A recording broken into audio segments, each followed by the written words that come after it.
Hey you lovely viewers, welcome back to my channel. আজকে share করছি খুব easy আর খুব মজার একটা রেসিপি। এটা হচ্ছে ডিমের লাচ্ছি।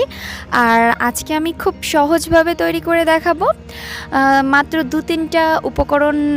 দুইটা উপকরণেই আমি এই লাচ্ছিটা করব। আর অবশ্যই আপনারা আমাকে কমেন্ট করে জানাবেন আমার রেসিপিগুলো আপনাদের কাছে কেমন লাগে। আর আমার চ্যানেলটিকে প্লিজ সাবস্ক্রাইব করবেন।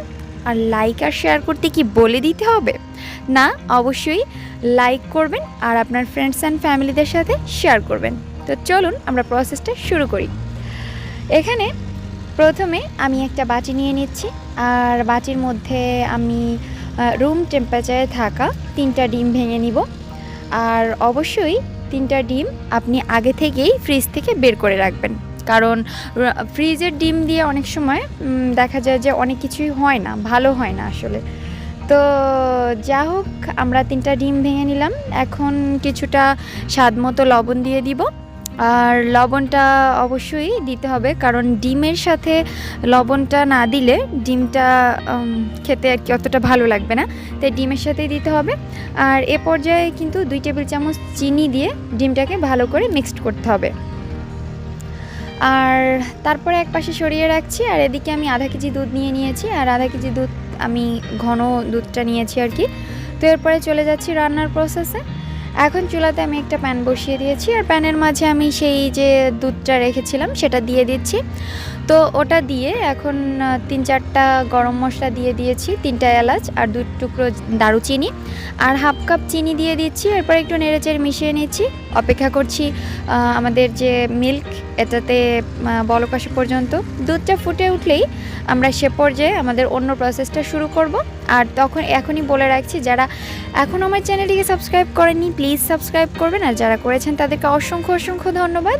আর আমার ভিডিওতে ডেসক্রিপশন বক্সটা সবসময় ফলো করবেন, ওখানে আমি আমার ভিডিওতে স্কিপ হয়ে যাওয়া সব কথাগুলো বলে রাখি আর আমার ফেসবুক পেজের গ্রুপের লিঙ্ক দিয়ে থাকি। তো এ পর্যায়ে আমাদের যে মিল্কটা এটা ফুটে উঠেছে আর অনেকটা উতলে উঠছে আর কি। তো এ পর্যায়ে কিছুক্ষণ একটু এভাবে নেড়ে চেড়ে তলা ঘষে নাড়তে হবে আর জাল করে নিতে হবে। দেখতেই পাচ্ছেন কতটা সহজ এই রান্নাটা করা। তো এরপরে আমি এ পর্যায়ে দেখতে পাচ্ছি যে আমার যে মিল্কটা ছিল কিছুটা কমে এসেছে। তো এ পর্যায়ে আমি যে সেই ডিমটা রেখেছিলাম, ডিমের মিশ্রণটা, সেটা আমি একটু আবারও ফেটে নিচ্ছি কাঁটা চামচ দিয়ে। আপনারা চাইলে হ্যান্ড উইস্কও ব্যবহার করতে পারেন এ পর্যায়ে। তো এরপরে আমি উপর থেকে সেই ডিমের মিশ্রণটা জাস্ট ঢেলে দিব, বাট কোনো নাড়াচাড়া করব না। ঢালা হয়ে গেলে 2-3 সেকেন্ড পর আমরা এটাকে একটা চামচ দিয়ে সুন্দর করে আস্তে আস্তে করে নেড়ে নিব, যাতে করে এটা হালকা দলা পাকে বা হালকা সুতার মতো ক্রিয়েট হয়। মানে আমাদের নাড়াচাড়াটা এমন হবে যে দলাও হবে, মানে ডিমের যে ডোটা ওটা আর কি ডো হয়ে যাবে, ছোট ছোট টুকরো আর হচ্ছে সুতোর মতো ক্রিয়েট করবে। তো এটা দেখেই বুঝতে পারবেন, এটা আসলে বলার কিছুই নেই। তবে দিবেন আর নাড়বেন, এটা করলে কিন্তু আপনার দুধ আর ডিম একসাথে মিক্সড হয়ে যাবে, তাহলে কিন্তু আপনার সেই ইয়েটা হবে না, লাচ্ছিটা। এ পর্যায়ে আমি সেই গরম মশলাগুলো তুলে নিচ্ছি, কারণ গরম মশলার ফ্লেভারটা আবার বেশি হয়ে গেলে সমস্যা। এ পর্যায়ে আমরা সেই যে মিশ্রণটা ওটাকে এখন নেড়ে চেড়ে এ পর্যায়ে আরেকটা টিপস ফলো করতে হবে, যে এখানে আমি 1/4 কাপ গুঁড়ো দুধ মিশিয়ে দিচ্ছি। আর অল্প অল্প করে মিশাতে হবে যাতে করে আবার দলা পেকে না থাকে। আর সাথে সাথে নেড়ে চেড়ে দিতে হবে, অবশ্যই নাড়াচাড়া অফ করা যাবে না।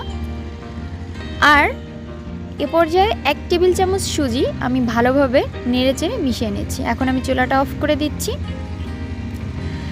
এবার আমি একটু সার্ভ করে দেখিয়ে দিচ্ছি যে এটা কেমন হয়েছে। আর এখানে সুজি ব্যবহার করার কারণে হচ্ছে আমাদের যে ডিম আর দুধ এটার বাইন্ডিংটা খুব ভালো হবে, এই জন্য এখানে আমি সুজি ব্যবহার করেছি। আপনার চাইলে এটা স্কিপ করতে পারেন, বাট এটা কিন্তু এক্সট্রা একটা টিপস, অবশ্যই ফলো করবেন।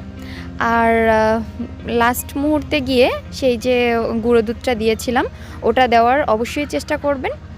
তো আজ এ পর্যন্তই, সবাই ভালো থাকবেন আর আমার রেসিপিগুলো বাসায় ট্রাই করবেন, আমাকে কমেন্ট করে জানাবেন কেমন লাগলো। আমার ছেলের জন্য দোয়া করবেন।